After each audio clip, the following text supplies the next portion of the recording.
So, hey everybody, I am here today with a very special guest. We're pleased to announce our first international guest. So, Anna, if you want to give us a little bit of information about yourself? Yes, my name is Dr. Anna Kotova. I'm a lecturer in criminology at the University of Birmingham, and that's Birmingham in the UK, not the US, because I know you guys also have a Birmingham.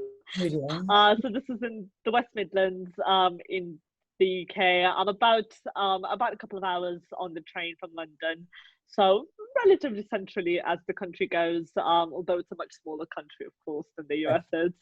So my background is in law. I studied law at the undergraduate level, which I know is not possible in the US, so that's another quirk of the system. We can do a law degree at undergraduate. I went on to do a master's in criminology and criminal justice.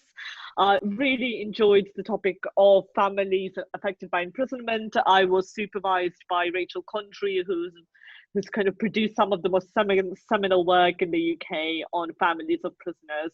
And obviously she was a massive influence on me. We got along really well. She became sort of my academic mom in a way, and decided to stay on to do a PhD. And this was on partners of long-term prisoners. So long-term, it's worth noting, in the UK and in the US is very different. We don't have the crazy sentences that you guys have. Long-term for us, and my external examiner was actually American, and she found this hilarious. But I define this as 10 years or more. And for the UK, 10 years or more is considered to be long-term, which obviously for the US would be a relatively short sentence as things go. So I have since got a job at the University of Birmingham. So this is a teaching and research job. I teach crim theory. So this is your standard theories of why people offend, from Lombroso to Freud to others. And then I also teach a second year module called Punishment in a Global Context. And that's where we look at the penal systems of the UK, but also of America, of Scandinavia, also some of the traditional forms of justice. So your Maori and Aboriginal forms of justice, for example. We look at some of the Native American forms of justice briefly as well. But we're trying to expose our students to a more obviously comparative global understanding of what justice is. And it's worth noting that I find that when I teach that the UK and the US are not that dissimilar. Obviously, we speak the same language, and we have always been culturally fairly close. But in terms of punitivism, in terms of having quite expansive penal populations in our prisons, we are quite similar. So although the scale is different, because England and Wales is much smaller than the US, England and Wales has the highest prison population in Europe. Wow. America, of course, has the highest population in the world. And so that kind of similarity of a fairly punitive country. We do have the ethnic divisions as well. So quite a lot of our prisoners come from ethnic minority backgrounds. Although the UK is, and I will mention this on, when we watch the video, there is a very strong class division as well. So what is uniquely different, between the US and the UK is the US is quite racially divided, whereas the UK is much more class divided. And so you are more likely to be kind of looked down upon and seen as deviant or dangerous if you're white and working class. And the UK, and I'm Russian ethnically. I'm not in the UK, though I've been here for a very long time, and I grew up in Europe. But to me, this obsession with class is actually really weird and interesting. So I'll mention even the accents of the actors in this television show. To a non-UK person, they probably mean absolutely nothing. But to a UK audience, those accents would be symbols for the social class of these people. So that's a really interesting kind of division. And we have this concept of the chav. I don't know if are you familiar with that term? No. No, so this is a British term, and it's quite a derogatory term for a working class person who's kind of the stereotype with the hoodie and the kind of beer, who's rowdy and, you know, unemployed, reliant on the state. So it's this kind of really negative stereotype, but it's not a racial stereotype, it's a class-based stereotype. So that's quite an interesting sort of division. I'm currently doing some research. I've continued my interest in prisoners' families. I've recently published a paper on stigma and how stigma is much more complex than just being connected to someone in prison. So I argue that stigma is also about the stigma of class and race and gender and all the stuff that we already know are stigmatized, which is exacerbated by also being connected to someone in prison. And I'm just in the middle of fieldwork for a project on video calls in prison. So video calls are actually really new in England and Wales. And I think it's really also worth noting that there is no single justice system in the UK. England and Wales has a system that's different to Scotland and Northern Ireland. So when we talk about the UK, we actually need to be very careful about which country we're talking about. So I primarily focus on England and Wales, just for clarity. You've had this technology in the US for quite a while now, you know, video links. We've not had that until COVID hit. Wow. And so it was only when COVID hit that this got rolled out properly into our prisons. It still doesn't exist in every prison in the country, but it's being rolled out. And I'm interviewing families at the moment about their experiences, particularly around family intimacy and to what extent video calls can sustain it. I call it video calls because we're learning from the US, unfortunately, and because they were called video visits in the US, we know that some prisons, in some states, have taken that as a reason to actually get rid of face-to-face contact. And we are very adamant you can't do that. There is nothing that can replace a hug and a kiss. And I think during COVID, we are all realizing how important physical contact is, even if it's as simple as hugging a friend or a parent. And so that's why there is a deliberate decision to call them video calls, because we don't want them to be associated with a visit, because we know they can't replace that visit. And so in a way, we've kind of learned from the lessons that the US was teaching us in that respect. It is. So yeah, that's me in a nutshell. That's really, really interesting. So I just have a few questions because I think I could talk about this all day. You know, I really like this idea about video calls. I don't know, I would have to check with someone else about how prevalent they are in the United States, because I am in contact with incarcerated people in the United States that don't have access to this. Which I would love. I think it varies from state to state. Yeah. And I'm not sure if you see this in the UK and in England and Wales about like the response to it. Because a lot of times I think there's a public backlash saying like, why are we doing this? That we're trying to punish these people. Why are we making their lives easier? They just sit in prison and watch TV all day. Yeah. I think there was a fear. I think the initial so I got the funding to do this project quite a while ago, and there was a huge delay with getting this project off the ground. And I think part of the reason was there was a fear of what the public would think. And, you know, we have a fairly conservative government here at the moment, you know, a government that is about focusing on punishment. So, you know, again, not dissimilar to the US, although it is not as starkly divided politically as the US is, as you guys are seeing right now, yes. But it is still a conservative government that's kind of, their policies tend to be less liberal, less progressive on the criminal justice front. And there were worth noting that a couple of former ministers, they were quite progressive and quite liberal, but they got thrown out of the party for almost being kind of too progressive and too liberal. It was over Brexit. So, and unfortunately, They were the kind of that I saw as the good guys. They wanted to do some really good stuff for prisons, Mhm. and unfortunately that didn't happen. But you know what? Actually, there hasn't been a massive public outcry. I think part of it could be because it's sort of slipped under the radar That's good. of everything happening. COVID, we've got quite a lot of obviously political upheaval at the moment with Brexit coming full on into force in January, so only a few months from now, and no sign of a concrete agreement with Europe as of yet. In fact, we're potentially being sued by Europe for wanting to break the agreement that we've signed. Coronavirus, our prime minister had coronavirus again, much like Donald Trump. So there's been a lot of stuff happening that I think were kind of taking over the headlines. That's good.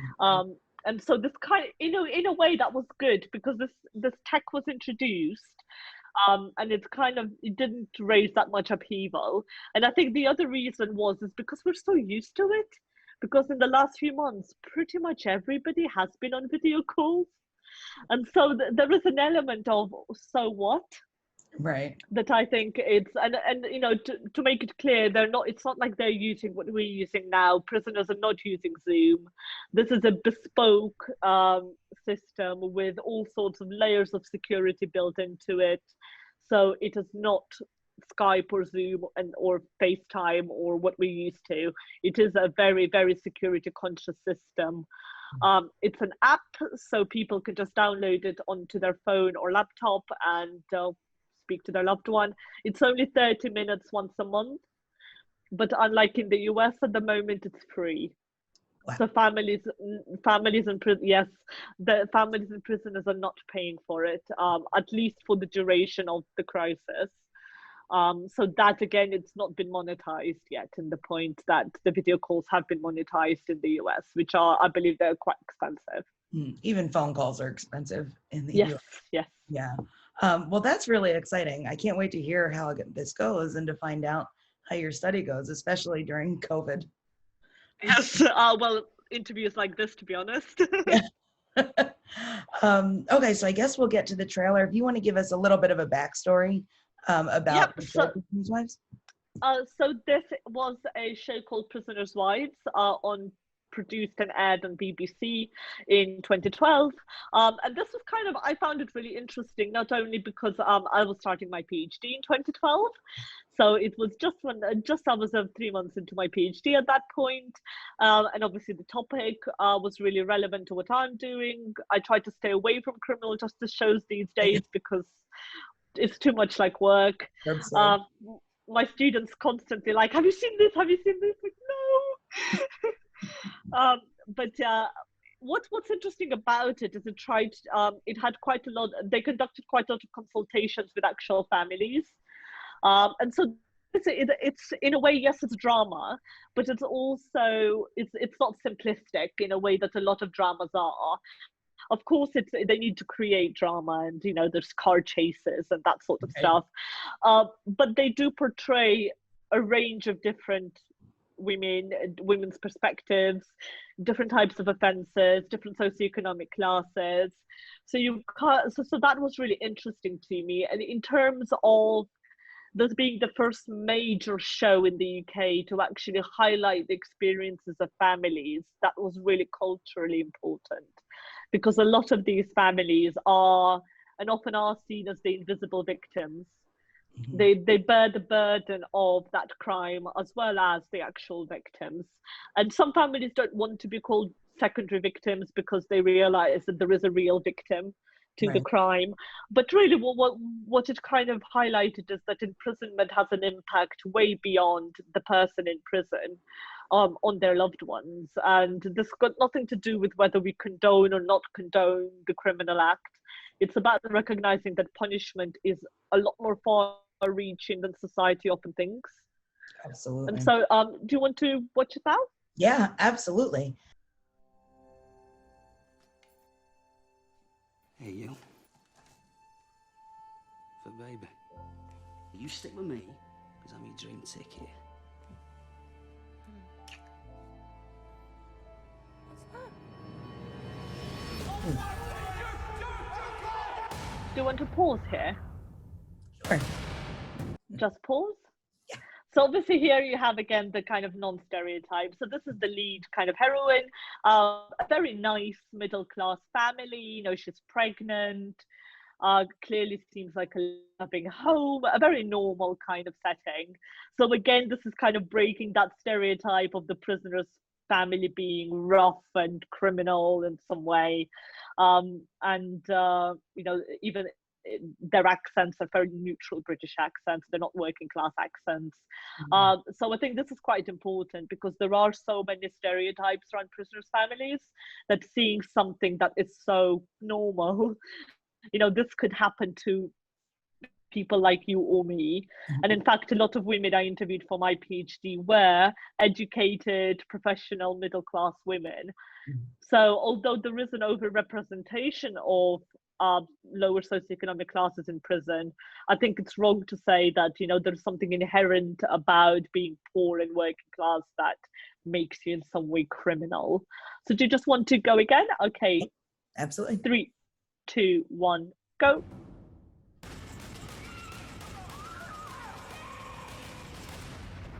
The police were investigating today after a man's body was found at Thornbury Moor. Jim, this is a nightmare. They've got the wrong man. I know. Of course I know. Looking good, Franny. My husband is serving an 18-year sentence for drug trafficking, so you can imagine what that involved. Speedboats, sawn-off shotguns, it was all really Ross Kemp. Why are you wearing that? We have to tell him I'm in prison. He's not a baby. He's my baby and I don't Do you want to want pause him here? Sure. So there you have the kind of the other characters. You've got the drug dealer's wife, and the mom with the child. And the issue that they raise, you know, we need to tell him I'm in prison, actually does come up with quite a lot of families. You know, there is this, do you tell children and what do you tell children?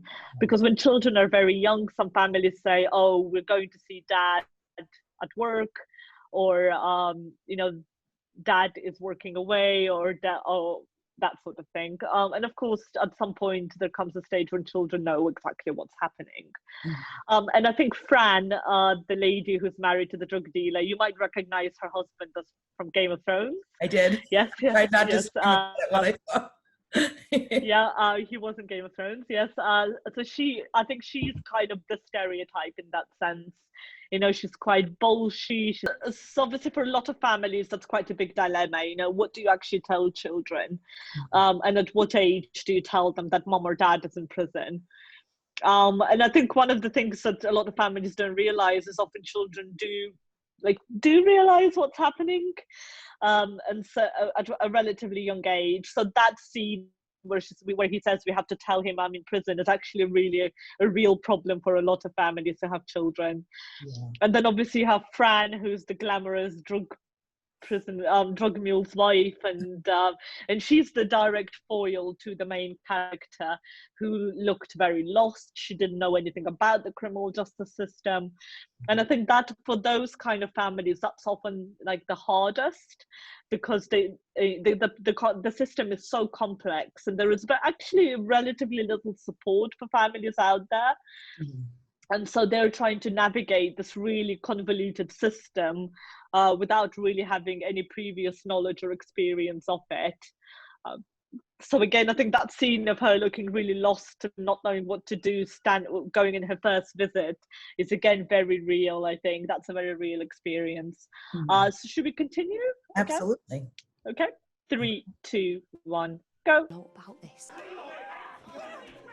He's had a little accident. My son, I think he's in trouble. Behind almost every arrest, there's a woman. You can walk away. But love him. Well, then you'll find a way to live with it.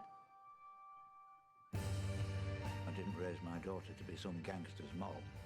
It's not him I'm mad at, is it? It's you, balls me. Who the hell do you think you are, Franny? Someone who visits her husband year after year and has nothing left to say. You have to know. I'm in here because of you. Stop lying to me! I'm out in a week. What have you done?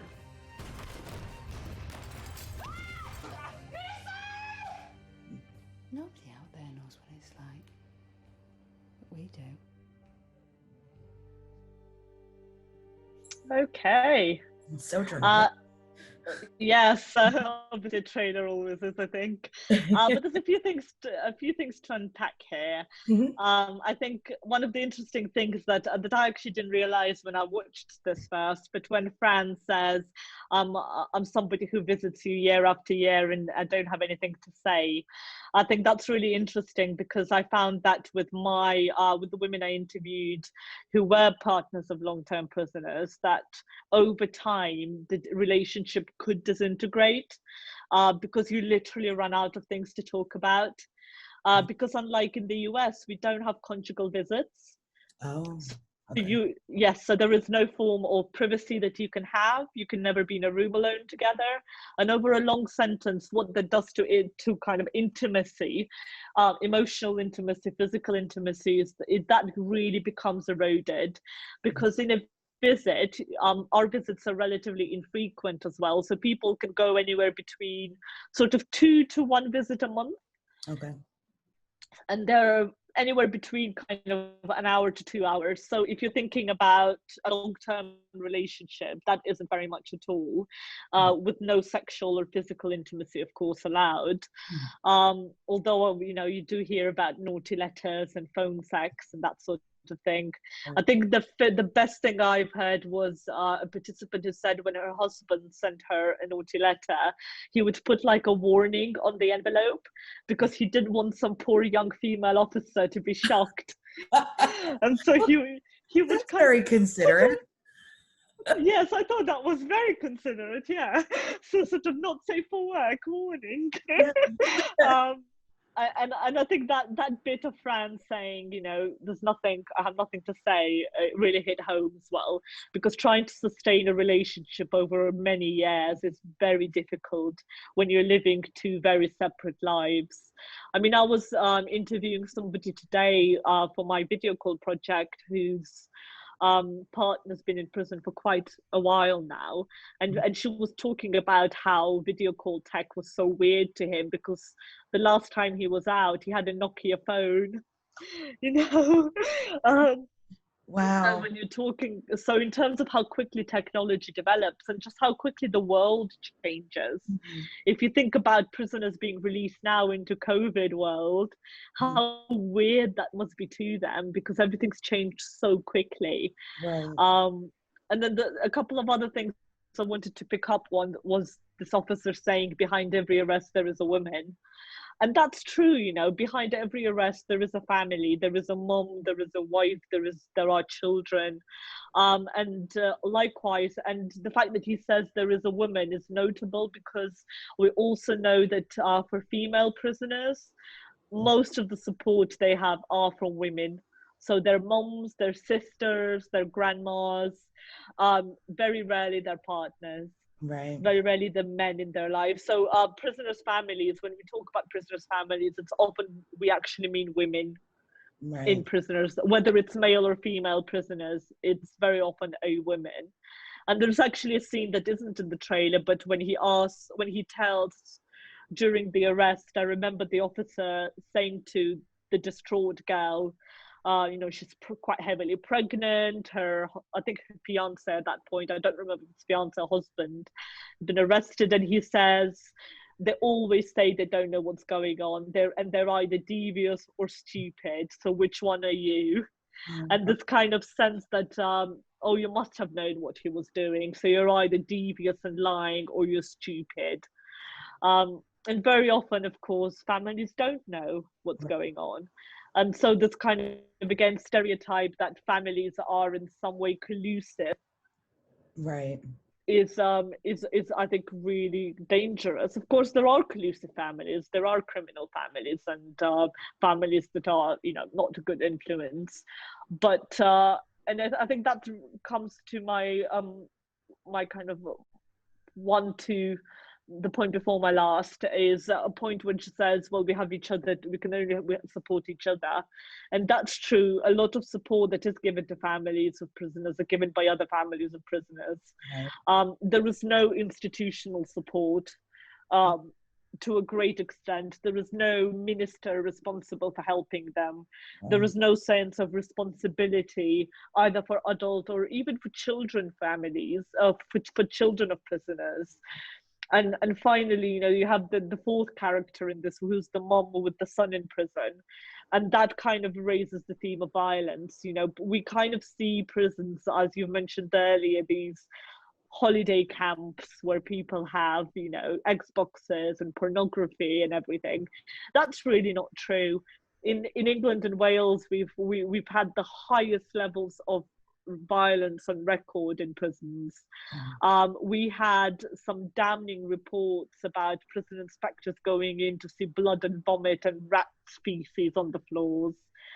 And one of the prisons the inspectors went into, and when they left, they realized their car had been torched. Yes, and so the sense of prisons being like holiday camps is really a kind of right-wing media-driven stereotype, because I can't think of a holiday camp I would want to go to that has, you know, blood and vomit and all of that. No, thank you. Yeah. And so this kind of, you know, it's trying to break through these myths, and I think what this TV show did is try and do that. It had characters from different sorts of backgrounds. So you have Gemma, who's your lovely middle class family in a nice home. You have the woman with the young son, who is, and her accent is very working class. She is another stereotype. She lives on an estate. I don't know what your American equivalent, but an estate here is sort of like public housing for people who can't. So yeah, it's called an estate. That sounds very fancy. To me, it sounds very fancy. Like if we say that, like, oh, I live in an estate, like that means like you live in a big, fancy, old home. No. Okay. No, so an estate here is a kind of a purpose-built accommodation, cheap accommodation, usually council owned, that people on welfare benefits can access, and she's very much that kind of stereotype as well. And then you've got the mom, who's also like a relatively normal mom from a normal family, whose son got in with the wrong crowd, and is now exposed to bullying and violence.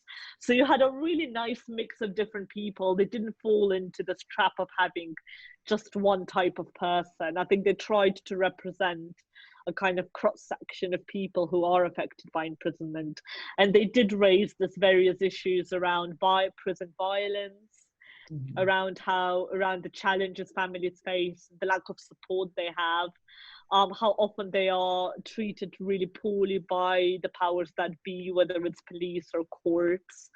You know, we don't really think of family when we sentence people, and I think we should. And one of my colleagues, Shona Minson, is doing a lot of work around sentencing moms, and how if somebody is a caretaker for a child, we should think twice about sending them to prison. A lot of women in our prisons are actually there for non-violent offences, right, which I think is really problematic, because if they're not a threat to society, should they be in prison, or are there alternative ways of punishing them? For example, community sentences. Right. Especially when the effects largely fall on the child, right? Yeah. Well, particularly, and this is an interesting fact from this country as well. So if mom goes to prison, the child is much more likely to have to leave the family home and either go into care or live with other relatives. Whereas if dad goes to prison, the child is much more likely to stay with mom. And so the disruption of maternal imprisonment is much greater than the disruption of dad's imprisonment. And that's because obviously we have a lot of single moms. Yeah. And so if mom goes to prison, the child doesn't really have anywhere to go. If dad goes to prison, the child kind of stays with mom, can keep going to the same school and so on. Not to say that it's still not traumatic, because for many children it is. And in fact, there was a recent committee on human rights in this country that published a report on COVID in prisons, and they suggested that a blanket ban on family contact could in fact be breaching the right to family life.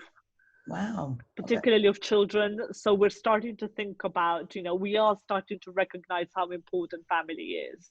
And we actually do know there is research that for prisoners who do have family contact, and we're talking, of course, here about positive family contact, Right. that is correlated with a much less likelihood of reoffending upon release. Which makes sense because if they're released and they have a support network, if they've got someone to go home to, then that makes life a little bit easier for them. Of course, that kind of is the challenge with that is these families are already experiencing a whole range of problems, and we can't expect them to be kind of tools of rehabilitation. Right. So we need to be careful about seeing families instrumentally. They are important, but the state shouldn't simply outsource rehabilitation to families. Right. For them to bear the burden of this. Yeah. Because they're already bearing so many financial, practical, emotional burdens. I think very often having a family member in prison is described as almost like grief. Right. So it's a grief, but it's a non-ending grief because you don't have that end point of they've died, we've had a burial. And this is also grief that is not socially legitimized. So we don't, if somebody says, oh, my husband's been sent to prison for 20 years, we don't have a social convention for what we do or say. Right. If someone says my husband has died, we offer them sympathy, we bring them some food, we have certain things we do and say. With imprisonment, that's not the case. Right. And you saw also in this trailer that Fran's dad said, I never wanted you to be, the criminal's mole. And this is an old-fashioned way of saying the criminal's girlfriend or kind of the criminal's wife. And families often stigmatize their own relatives for maintaining that relationship. And I think that's because with partners, partnership is not a biological connection, right? You can't just stop being someone's son, but you can divorce somebody. Yeah. So there's almost there can be this pressure to sever the link. Particularly, I think, with younger women who are, they've maybe not been married for that long. There is the sense of you need to move on from him. You've got all your life ahead of you. And I found that in my PhD research that the older women who've been married for a long time found it a lot harder to think about separating because we've been married for decades. You can't just, throw all of that away. And it might be interesting that most of the women I interviewed for my PhD were older women. Really? Okay. I interviewed very, very few younger women. So most of my participants were 40 and above, 40 up to 70 years old. Very few 20s, very few 30-year-olds. So that's telling. Right, that says a lot. Yeah. That's telling, I think. Yeah. Oh my goodness. Well, thank you so much. This was so enlightening. I love this. Oh, I'm glad. Yeah. So this has been a pleasure. Thank you so much. I feel like I have a new show that I need to go back and watch now. Oh, it is very good. Oh, fantastic.